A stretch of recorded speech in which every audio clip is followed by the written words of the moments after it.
What if I told you that World War III could start in the next 48 hours?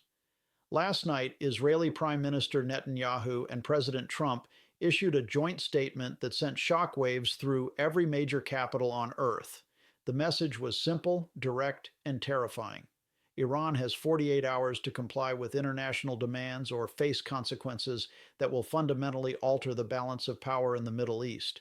But here's what the mainstream media isn't telling you. This isn't just about Iran's nuclear program or regional proxy conflicts.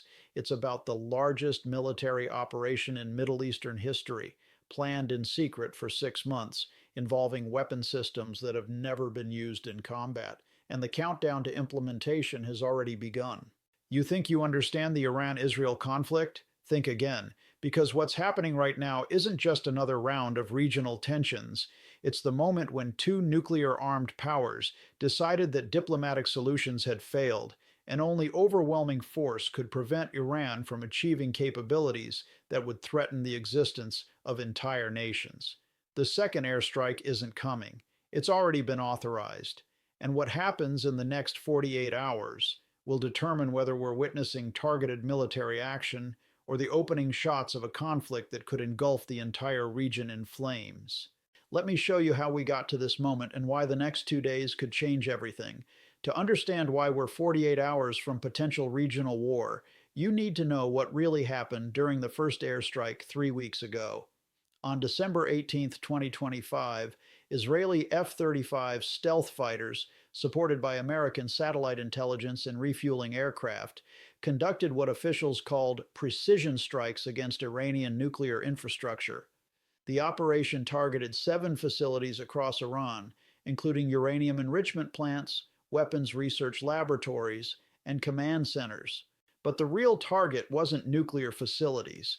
It was Iran's breakout capability. According to classified intelligence reports leaked to multiple sources, Iran had achieved technical capability to produce weapons-grade uranium within 30 days of a political decision. More critically, Iranian scientists had solved the engineering problems required to miniaturize nuclear warheads for delivery by ballistic missiles. Iran wasn't just approaching nuclear weapons capability. They had crossed the threshold into active production planning. The first airstrike was designed to destroy Iran's ability to weaponize nuclear materials while maintaining plausible deniability about the extent of Iranian nuclear progress. If the international community knew how close Iran had come to nuclear weapons, it would trigger immediate military action by multiple countries. The strike succeeded in destroying critical equipment and eliminating key personnel, but it also revealed something that terrified Israeli and American intelligence analysts. Iran's nuclear program was far more advanced and distributed than anyone had realized. Within 72 hours of the December strikes, Iranian engineers had relocated equipment from destroyed facilities to backup sites that Israel didn't know existed. Satellite imagery showed massive construction activity at over 20 locations across Iran, suggesting that nuclear production capabilities were being reconstituted faster than anyone thought possible. The first strike hadn't eliminated Iran's nuclear threat. It had forced Iran to accelerate its nuclear timeline. Now watch what changed everything. What triggered the current crisis was intelligence gathered during the first airstrike that revealed the true scope of Iranian nuclear capabilities. Israeli special forces operating inside Iran during the December attacks recovered computer systems and documents that provided unprecedented insight into Iranian nuclear weapons development. The intelligence painted a picture of Iranian capabilities that shocked even veteran analysts. Iran possessed complete designs for nuclear warheads deliverable by ballistic missiles, cruise missiles, and potentially terrorist networks. Iranian scientists had solved technical problems that international experts believed would take years to resolve. Most alarmingly, Iran had developed production processes that could manufacture multiple nuclear weapons simultaneously using equipment that was mobile, concealable, and resistant to aerial bombardment. The intelligence revealed that Iran wasn't developing nuclear weapons for defensive deterrence. They were building an arsenal designed for first strike capability against Israel and potential deployment through proxy networks across the Middle East. But the most shocking discovery was temporal. Iran could complete its first nuclear weapon within 6 weeks of the decision to proceed. The intelligence meant that diplomatic solutions were mathematically impossible. By the time negotiations could produce agreements, Iran would possess nuclear weapons that could eliminate Israel or trigger regional nuclear proliferation that would destabilize global security for generations. Israeli Prime Minister Netanyahu reportedly told President Trump that Israel faced an existential decision point requiring immediate action or acceptance of Iranian nuclear capability that would fundamentally alter Middle Eastern strategic balance. Trump's response was characteristically direct. Then we eliminate the threat before it eliminates us. Now, here's what most people don't understand. The second airstrike isn't a continuation of December's limited operation. It's the implementation of Operation Thunderstrike, a comprehensive military campaign designed to permanently eliminate Iranian nuclear capabilities and destroy Iran's ability to reconstitute weapons programs. According to leaked Pentagon planning documents, Thunderstrike involves coordinated attacks on over 300 targets across Iran using weapon systems that have never been deployed in combat. The operation includes bunker buster bombs capable of destroying facilities buried 200 feet underground, electromagnetic pulse weapons designed to cripple Iranian electronic infrastructure, and cyber warfare capabilities that would shut down Iranian communication and transportation systems for months. The scale is unprecedented in Middle Eastern warfare. Thunderstrike would involve 400 Israeli aircraft, 200 American combat planes, and support assets including stealth bombers, electronic warfare platforms, and intelligence gathering systems.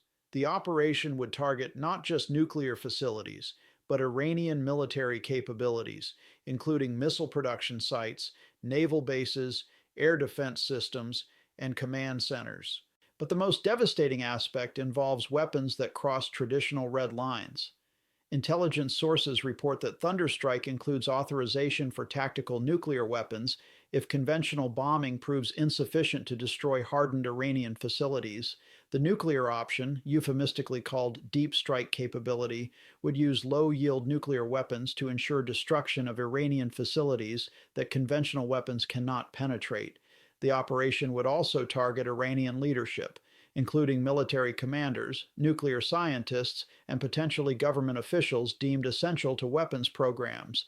This represents a fundamental escalation from destroying capabilities to eliminating personnel. Thunderstrike isn't just a military operation. It's designed to eliminate Iran as a regional power for the next generation. Now watch Iran's response, because this is where things get truly dangerous. Iran's preparation for the second airstrike reveals a country preparing for total war rather than limited retaliation.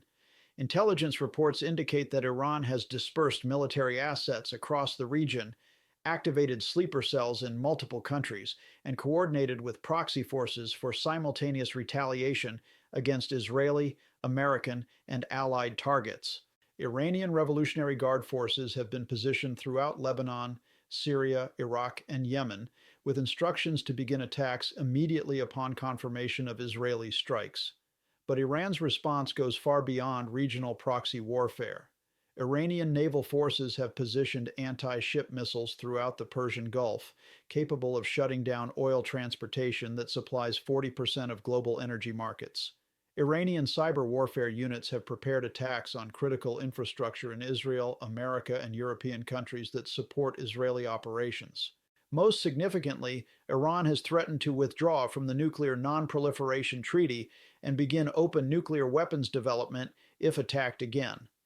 The Iranian strategy appears designed to ensure that any attack on Iran triggers global consequences that would force international intervention to prevent regional war.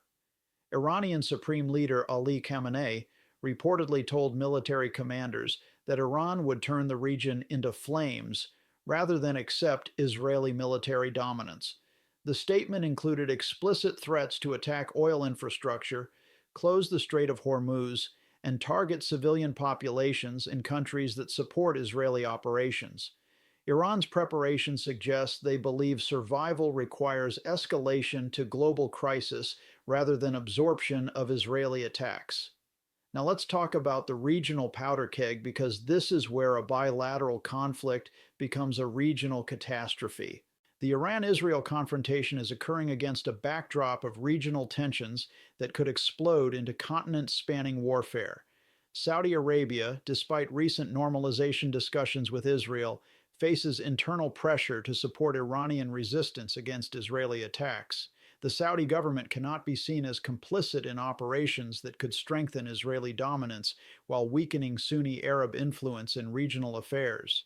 Turkey's President Erdogan has issued statements condemning Israeli aggression against sovereign nations and warning that Turkish forces would protect Muslim nations from unprovoked attacks.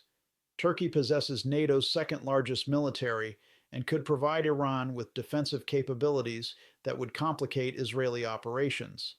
Egypt faces impossible choices between American alliance obligations and domestic opposition to supporting Israeli military operations against Muslim countries. Egyptian military cooperation with Israeli operations could trigger domestic unrest that threatens government stability. Most dangerously, Russia and China view the Israeli-Iranian conflict as an opportunity to weaken American influence while expanding their own regional presence. Russia has increased military support to Iran, including advanced air defense systems and electronic warfare capabilities designed to complicate Israeli air operations. Russian advisors are reportedly present at Iranian military facilities, creating risks of direct Russian-Israeli confrontation. China has enhanced economic and military cooperation with Iran while positioning naval forces in the Indian Ocean capable of threatening American military supply lines to the Middle East. The regional situation creates multiple opportunities for limited Israeli-Iranian conflict to escalate into global confrontation involving nuclear powers. Now here's Trump's gamble and why it's so dangerous. Understanding the current crisis requires recognizing how Trump's maximum pressure 2.0 strategy fundamentally differs from previous American approaches to Iranian nuclear programs. Unlike previous administrations that pursued diplomatic solutions supported by military pressure, Trump has reversed the equation: maximum military pressure supported by minimal diplomatic alternatives. The strategy assumes that Iran will only abandon nuclear weapons development when faced with existential military threats that make continued resistance impossible.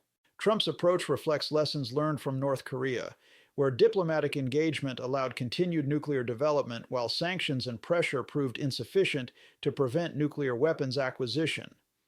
From Trump's perspective, Iran represents the last opportunity to prevent nuclear proliferation through decisive military action. The strategy also addresses Trump's campaign promises to prioritize American and Israeli security over diplomatic niceties and international law constraints that have historically limited American military options. According to sources within the National Security Council, Trump personally approved escalation to potential nuclear weapons use against Iranian facilities, overruling Pentagon advisors who warned about precedent-setting implications for global nuclear doctrine. Trump reportedly told military planners that Iran will never have nuclear weapons while I'm president, whatever it takes to prevent it. The statement included explicit authorization for military actions that previous presidents had considered unthinkable. But Trump's gamble assumes that decisive military action will prevent rather than trigger regional war. If Iran's response capabilities exceed American and Israeli assessments, the operation could backfire catastrophically. Now let's talk about the nuclear shadow, because this is the most terrifying part. The most terrifying aspect of the current crisis is how close both sides are to nuclear weapons use, not just by Iran in the future, but by Israel and America in the present. Israeli military doctrine includes provisions for nuclear weapons use if conventional forces prove insufficient to eliminate existential threats. Iranian nuclear capability represents exactly such a threat under Israeli strategic planning. Intelligence sources report that Israeli nuclear weapons have been moved to forward deployment positions capable of targeting Iranian facilities within hours of political authorization. The positioning suggests that Israel is prepared to use nuclear weapons preemptively rather than risk Iranian nuclear retaliation. American tactical nuclear weapons, officially loaned to Israeli forces for Operation Thunder Strike, would allow destruction of Iranian facilities that conventional weapons cannot penetrate. The nuclear option provides military certainty at the cost of crossing red lines that have prevented nuclear warfare for 80 years. Iranian threats to accelerate nuclear development if attacked create a perverse incentive structure where Israeli nuclear use becomes more likely as conventional operations become less sufficient. Most dangerously, nuclear weapons used by any party would likely trigger nuclear responses by other regional powers, potentially including Pakistan, which has indicated that nuclear attacks on Muslim countries would require nuclear retaliation to maintain credibility. The crisis has created a situation where multiple nuclear-armed countries are preparing for potential nuclear exchange over issues that none consider negotiable. Now watch the economic trigger, because this is where military conflict becomes global catastrophe. Beyond military and political considerations, the Iran conflict threatens global economic stability in ways that could force international intervention or trigger worldwide recession. Iran's threatened closure of the Strait of Hormuz would eliminate 40% of global oil supplies, triggering energy prices that could collapse economies already struggling with inflation and supply chain disruptions. The economic weapon provides Iran with leverage that could force international pressure on Israel and America to limit military operations. But economic warfare cuts both ways. American and European sanctions targeting Iranian energy exports have reduced Iranian government revenues by 60% over the past year, creating domestic pressure that makes Iranian leadership more willing to risk military confrontation than accept continued economic strangulation. Iranian threats to attack Saudi and Emirati oil infrastructure could eliminate an additional 25% of global oil supplies, creating energy shortages that would force rationing in developed countries and economic collapse in developing nations dependent on energy imports. The economic implications create incentives for immediate escalation rather than prolonged conflict. Countries dependent on Middle Eastern energy supplies cannot sustain extended disruption without domestic upheaval that threatens government stability. Global financial markets are already pricing in the probability of regional war, with oil futures spiking 40% in 3 days and defense stocks reaching record valuations. The economic preparation for conflict may be creating momentum toward military action independent of political decisions. Now here's the 48-hour timeline as of January 5, 2026. The countdown to potential regional war is measured in hours rather than days or weeks. Israeli military forces have completed deployment for Operation Thunder Strike, with aircraft positioned at forward bases and support systems activated for sustained combat operations. American military assets, including stealth bombers and nuclear-capable missiles, have been moved to positions capable of reaching Iranian targets within hours of authorization.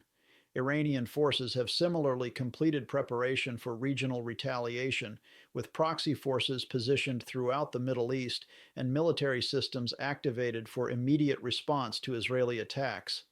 The 48-hour timeline appears designed to force Iranian compliance with demands that Iran considers unacceptable, while providing minimal time for international intervention to prevent military action.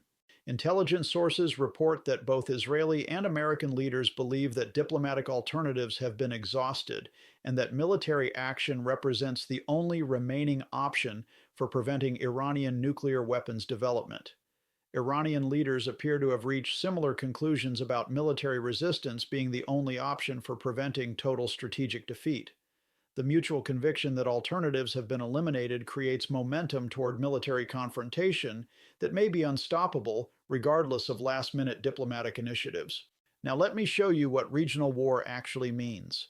If Operation Thunder Strike proceeds as planned, the regional consequences will extend far beyond Iranian nuclear capabilities to reshaping Middle Eastern political and military balance for generations.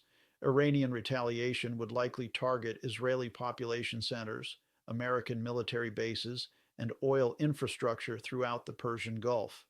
The scale of Iranian response capabilities means that Israeli and American military action would trigger a humanitarian crisis affecting millions of civilians across multiple countries.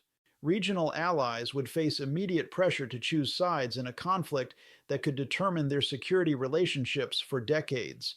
Countries that support Israeli operations risk Iranian retaliation and domestic upheaval. Countries that remain neutral risk loss of American protection and potential Israeli pressure. Most critically, successful Israeli American military action would establish precedent for preventive war against nuclear programs that could be applied to other countries pursuing nuclear capabilities. The precedent would fundamentally alter international law and nuclear proliferation dynamics, potentially triggering military action against countries like North Korea, Pakistan, or future nuclear aspirants. But failed military action would demonstrate the limits of conventional force against distributed nuclear programs, potentially accelerating nuclear proliferation by countries seeking deterrent capabilities against superior conventional forces. Here's where we've reached the point of no return. The current crisis has reached what strategists call the commitment trap, the point where backing down appears more dangerous than escalating forward. Israeli leaders believe that accepting Iranian nuclear capability would represent existential defeat, requiring military response regardless of costs. American leaders believe that allowing Iranian nuclear weapons would trigger Middle Eastern nuclear proliferation that would undermine global security indefinitely. Iranian leaders believe that accepting Israeli military dominance would represent strategic surrender, requiring resistance regardless of consequences. The mutual conviction that compromise equals defeat creates momentum toward military confrontation that rational calculation cannot easily overcome.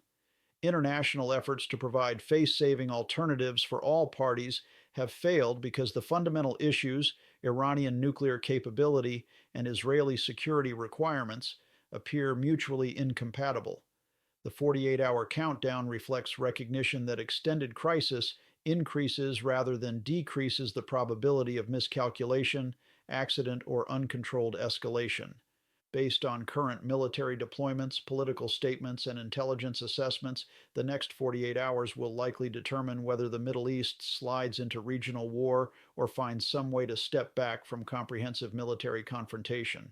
The most probable outcome remains Israeli-American military action against Iranian nuclear facilities, followed by Iranian retaliation that could escalate beyond anyone's ability to control. The operation would succeed in delaying Iranian nuclear capability while triggering regional conflict that could last years and reshape global political relationships. Alternative outcomes require compromise that neither side has shown willingness to accept. Iran would need to abandon nuclear capabilities that it considers essential to survival. Israel would need to accept Iranian nuclear development that it considers an existential threat. International intervention could theoretically provide alternatives, but would require cooperation between American, European, Russian, and Chinese governments that current global tensions make unlikely. The most likely scenario is military action followed by escalation, retaliation, and expanded conflict that draws in regional powers and potentially global superpowers defending their respective allies and interests. Now, let me tell you what's really at stake here. The Iran-Israel crisis represents more than regional conflict between longtime adversaries. It's a test of whether nuclear proliferation can be prevented through military force, whether international law can constrain military action between nuclear-capable powers, and whether regional conflicts can remain limited in an interconnected global system. The outcome will determine whether preventive war becomes an accepted tool for managing nuclear proliferation, whether smaller countries can pursue nuclear capabilities without triggering military response, and whether the Middle East remains stable enough to supply global energy markets. Most fundamentally, the crisis tests whether rational calculation can overcome fear, pride, and strategic logic that drives nations toward military confrontation, even when the consequences could destroy everything they're trying to protect. The countdown continues. The forces are positioned. The weapons are ready. What happens in the next 48 hours could determine whether we wake up to a world at war or find some way to step back from the abyss that seems to be drawing us all forward. The choice may no longer be in human hands. The momentum of events, the logic of strategic competition, and the fear of existential defeat may have already made the decision for all of us. Time is running out, and everyone is watching the clock.